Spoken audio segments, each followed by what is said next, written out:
Before I write, let me verify the names to avoid. I'll check them quickly.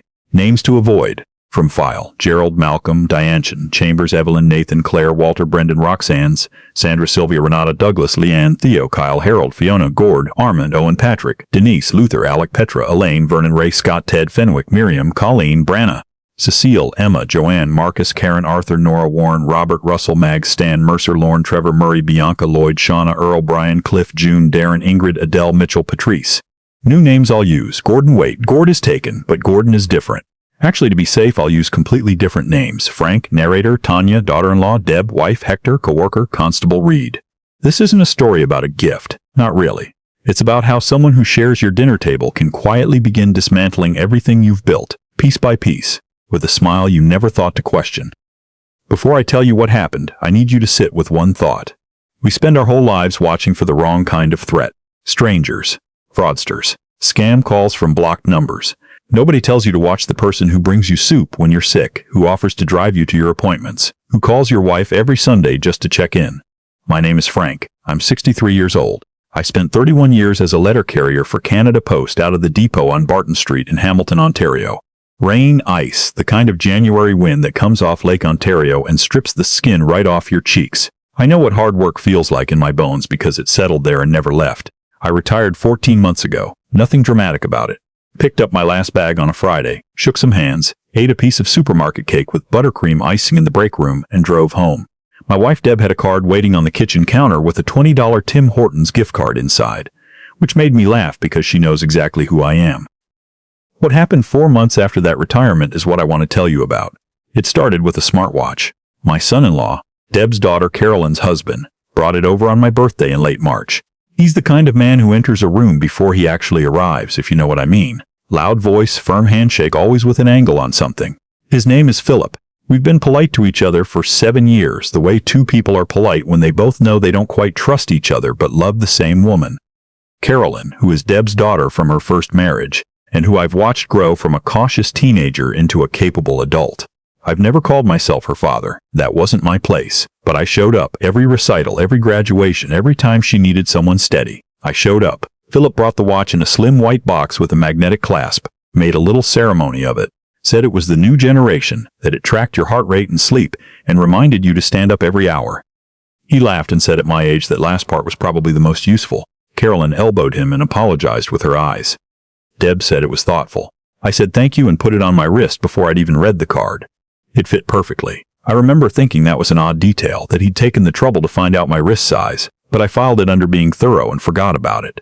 For 3 weeks I wore it every day. It buzzed when I sat too long. It tracked my walks along the escarpment trail, where I go every morning to watch the light come off the water. It synced to my phone and showed me a little graph of my sleep patterns. I thought it was clever. I showed it to my neighbor Hector at the fence one afternoon, just making conversation. Hector used to work IT for the city before he took early retirement. He's the kind of quiet that people mistake for not paying attention, but he's always paying attention. He asked if he could look at it.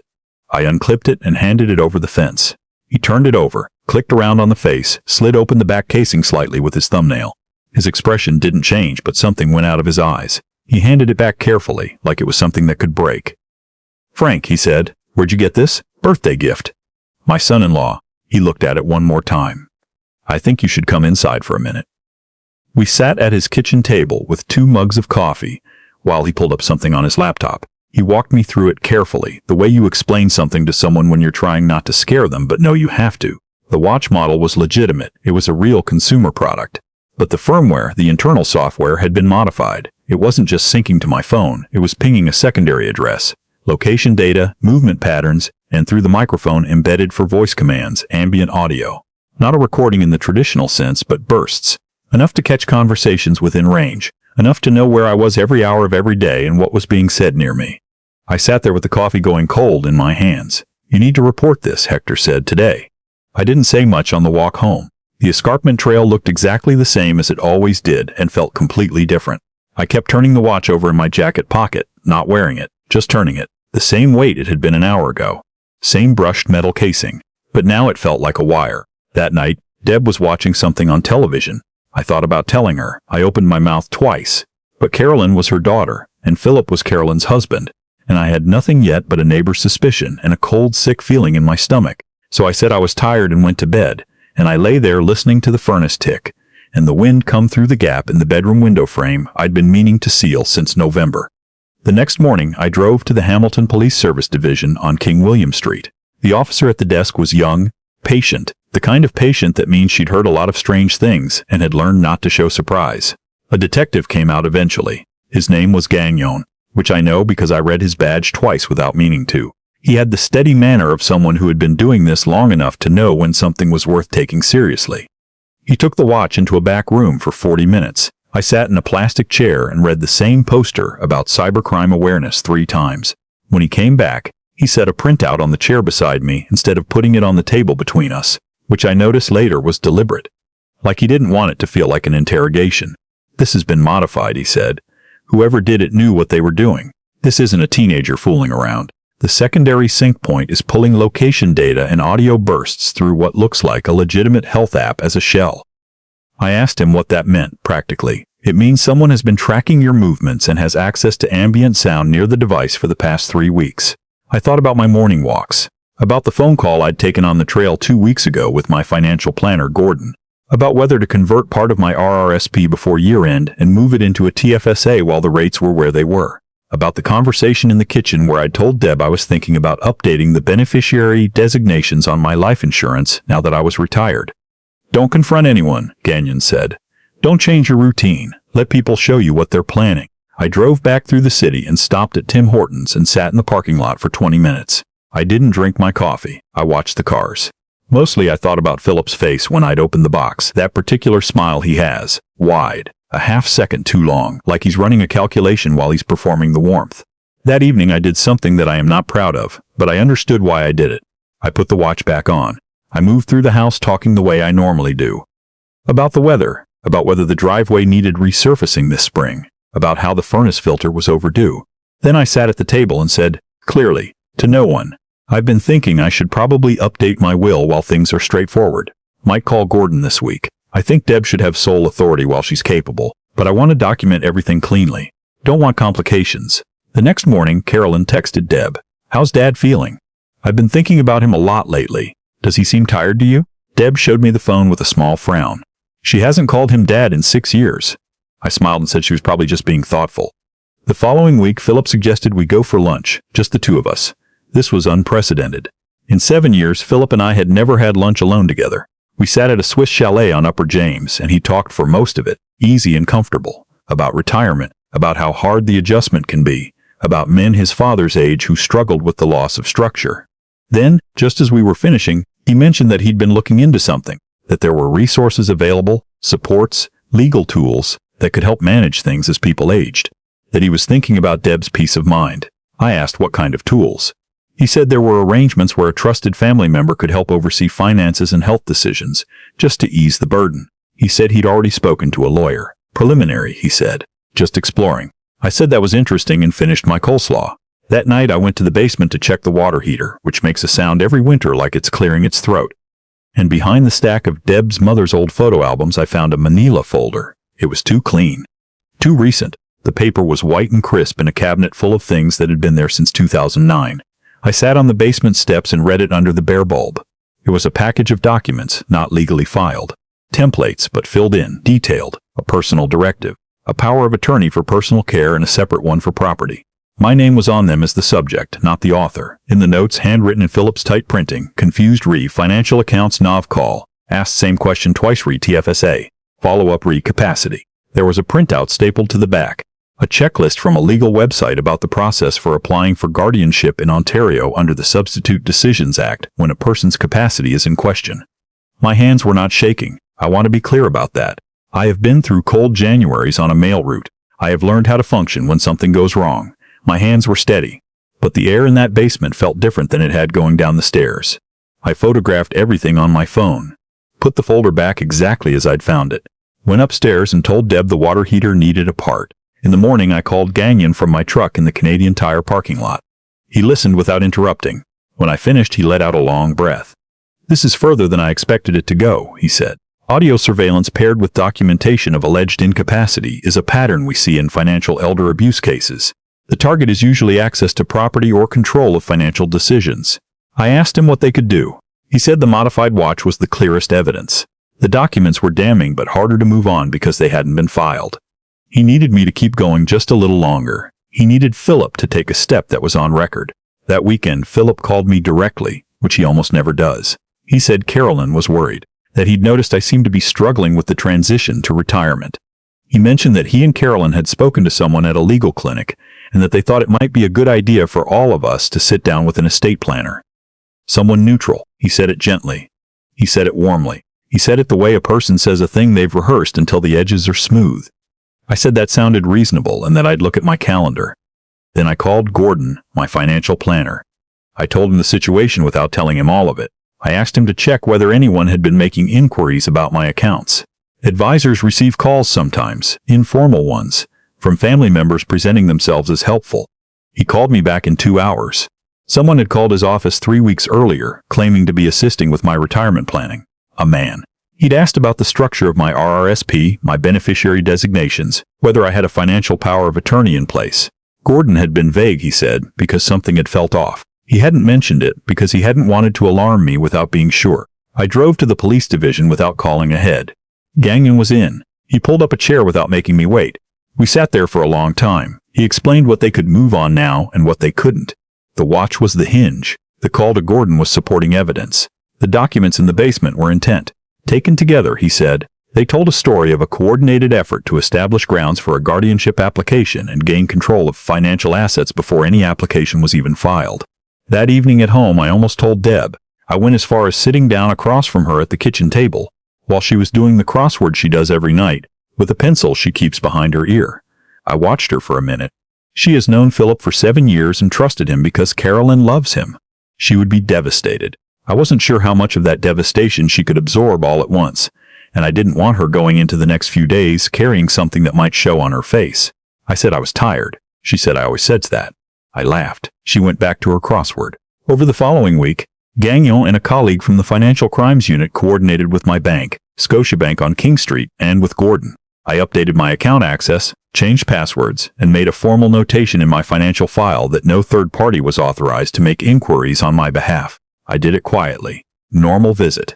Nothing that would ripple outward. Then I called Philip and said I'd love to do that meeting with the estate planner. That I'd been thinking about it and he was probably right. That at my age these things are worth sorting out properly.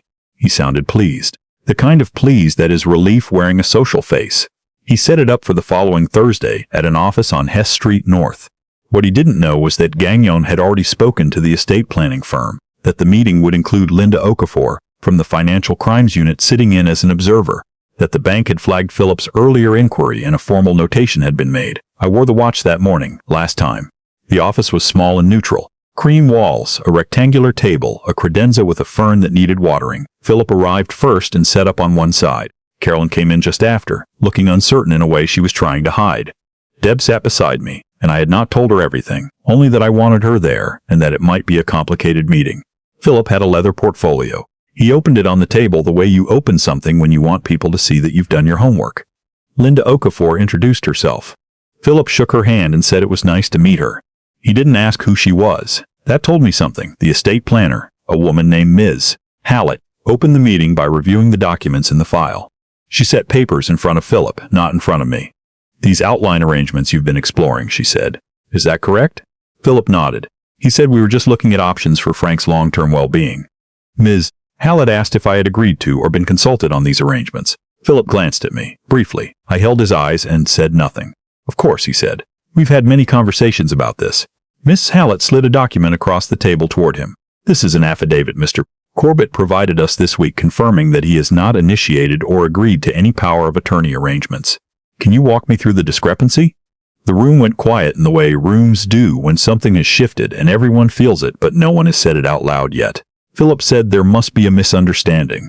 Linda Okafor placed a second document on the table. A summary of the calls made to Gordon's financial office, time-stamped. A description of the firmware modification found in the smartwatch. A printout of the inquiry made to the bank. She didn't dramatize it. She just laid them down the way you lay down a full hand. Philip said these were taken out of context. Carolyn looked at him, not at the table, not at her hands, at him. That look is something I will remember for the rest of my life because I watched her understand something in real time, and I would have given a great deal for her not to have had to do that. Philip said he was trying to protect the family. I looked at him and said, from across that small table, I know you were. Then Linda Okafor said that the matter was being referred for formal investigation, that any further contact regarding my financial accounts or personal directives would be considered interference, and that she'd like him to remain available. Philip closed his leather portfolio. He didn't look at me again on his way out. Carolyn stayed. She sat at that table after everyone else had excused themselves, her hands flat in front of her, and she cried the quiet kind of crying that doesn't ask for anything from you, just needs somewhere to go. I didn't tell her it was okay. It wasn't okay. I put my hand on the table near hers and left it there. Deb cried on the drive home. She said she didn't know, over and over. I believe her. I told her I believe her, and I meant it. Trust is something that gets placed where it makes sense to place it. She placed it where I would have placed it too, if I hadn't been the one in the middle. The watch is in a plastic bag in the bottom of my tool chest now. I'll probably hand it over when the investigation needs it. I haven't replaced it with anything. I go back to wearing my old analog watch, the Seiko my father gave me when I turned 40, with a crack in the crystal I've never bothered to get repaired. It shows me one thing, what time it is. That's enough. Gagnon checked in twice over the following month. He doesn't give updates that aren't real, which I respect. What he could tell me was that the matter was moving through the proper channels, and that the modifications to the watch had been confirmed by a technical analyst at the Ontario Provincial Police's Cybercrime Unit. Gordon and I met for coffee, and he apologized for not flagging the call sooner. I told him he'd done the right thing by being cautious. He updated my file with a security word, something only I can say to authorize any inquiry about my accounts. We landed on escarpment, my idea. Carolyn called me 3 weeks after the meeting. We talked for a long time. I let her talk first. She said things I think she'd needed to say for a while, about the pressure she'd been under, about how Philip had made things seem reasonable, one small step at a time, until the whole picture was something she wouldn't have recognized at the start. I listened. I didn't fill her silence with reassurance she didn't need. When she was done, she said, "Dad, and it was the first time in 6 years." I said, "I know.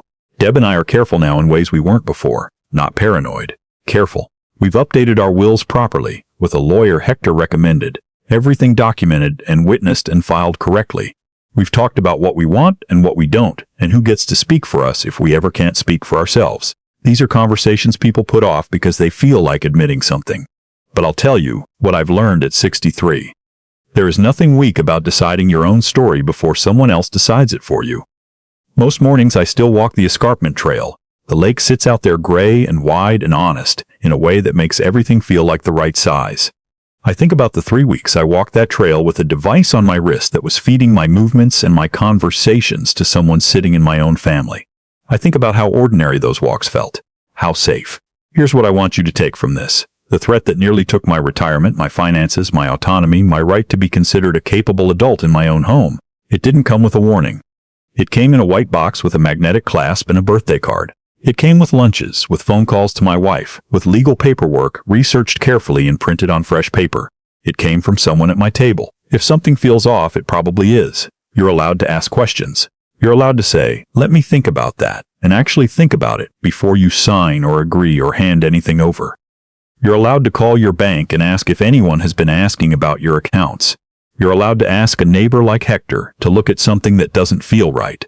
Protecting yourself is not stubbornness. Protecting yourself is paying attention. And if someone gives you a piece of technology you didn't ask for, that fits a little too perfectly, from someone whose motives you've never been entirely sure of, it's all right to set it down. Next time, just send a card.